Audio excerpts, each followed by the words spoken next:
Merci d'être des nôtres pour vous informer. Bienvenue dans votre édition du journal. Le président de la Haute Autorité des médias et de l'audiovisuel Hama, Adraman Baraka, a fait un point de presse ce 3 janvier 2023, un point de presse relatif à la mission de la Hama avant, pendant et après la campagne référendaire. Suivez un extrait de ses propos au micro de Arafa Suleiman. Les organes d'information et les professionnels des médias ont joué un rôle crucial dans l'accès du public aux idées des camps en compétition, aussi bien par la diffusion directe ou la rediffusion de leurs messages officiels que par la couverture de leurs activités électorales, tout en servant de relais aux communications sur la connaissance du contenu du projet de constitution, ainsi qu'aux appels divers aux citoyens pour le retrait de la carte d'électeur et l'exercice de leur droit de vote. Bref, les médias ont servi de tribune d'expression pluraliste du droit à l'information, un droit garanti par les instruments juridiques tant nationaux qu'internationaux. La couverture médiatique du processus référendaire aura été aussi un pari gagné pour la haute autorité des médias et de l'audiovisuel qui a très tôt réveillé les esprits en faveur du référendum constitutionnel par diverses actions et activités. L'autorité administrative indépendante chargée entre autres de garantir la liberté de la presse et l'expression pluraliste des opinions a offert aux médias publics et privés des formations de renforcement renforcement des capacités de leurs journalistes pour la réussite de la couverture médiatique de la campagne et du scrutin référendaire ainsi que les prochaines échéances électorales. L'autorité chargée de réguler l'accès et l'exercice de la profession de journaliste, qui a mis à disposition une charte des médias en période électorale, a aussi suspendu, après analyse des capacités et risques, les émissions interactives dans tous les médias audiovisuels publics et privés, permettant ainsi une couverture médiatique apaisée de la campagne référendaire. Pour s'assurer du respect par les médias de ces différents textes réglementaires en vue d'un meilleur déroulement de la campagne et du scrutin, la haute autorité des médias et de l'audiovisuel a soumis les organes de presse privés intéressés à des grilles de programmes spécifiques et a déployé à la supervision de toute la presse nationale des missions dans les 23 provinces du pays. Pour la sécurité des journalistes durant la période électorale, elle a distribué aux médias publics et privés des gilets à son effigie. La Hama a dû également équiper ses observateurs de téléphones et autres enregistreurs pour la circonstance, à défaut d'équipement de monitoring adéquat.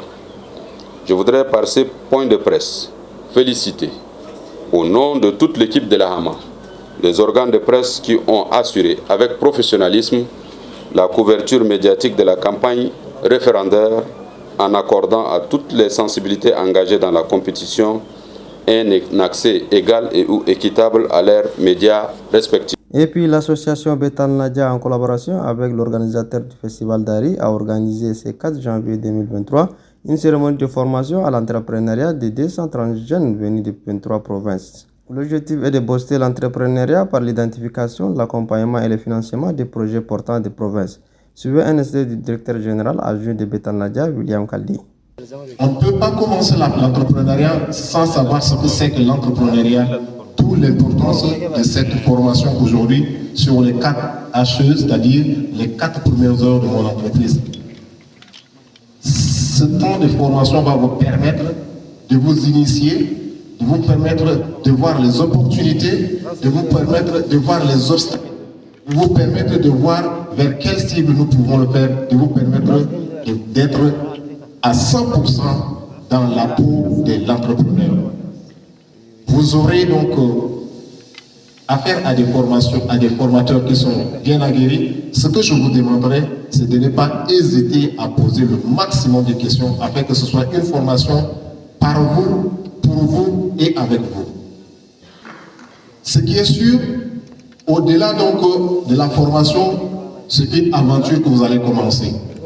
Et cette aventure, effectivement, Bertan Nadia est là pour pouvoir accompagner ceux qui veulent aller dans le sens de cette aventure qui est donc de l'entrepreneuriat.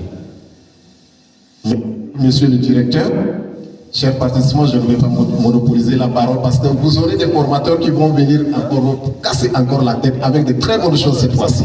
Et puis, une équipe de la télévision a interrogé ce 4 janvier 2023 le président directeur général de l'Agri-Tchad, Aman Bodou, sur la nomination du Premier ministre et les enjeux de la 5e République. Suivez un extrait de ses propos au micro de Diori Abdoulaye Dido. La nomination du Premier ministre Dr Succès Masra, comme je l'ai tantôt dit, c'est un cadeau de Noël, c'est une bénédiction pour le peuple tchadien.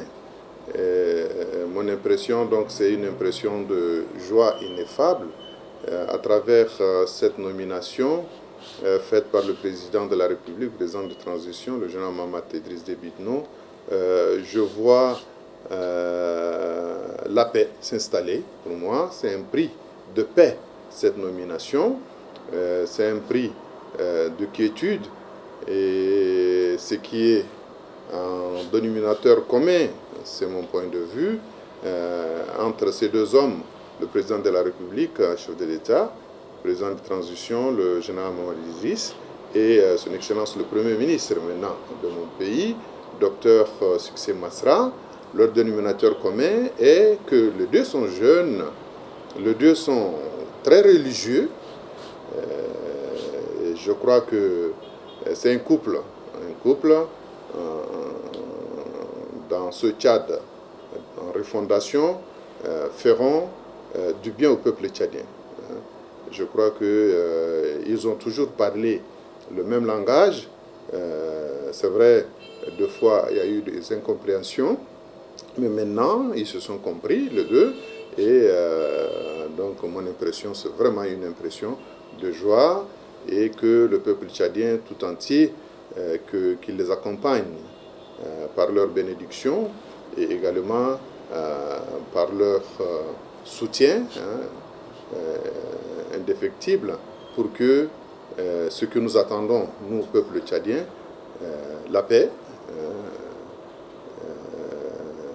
le développement, donc l'amélioration des conditions de vie de chacun. La nouvelle République, la 5e République, doit faire ce que, en amont,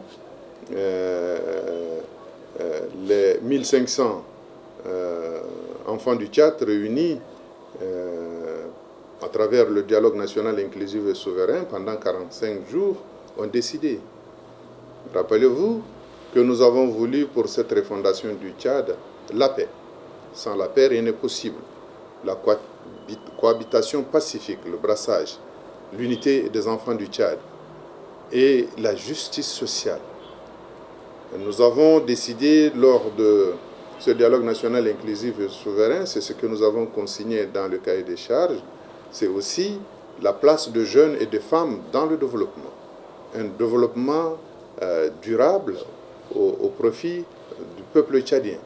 Donc je crois que les défis à relever sont les défis de cet ordre, associés aux défis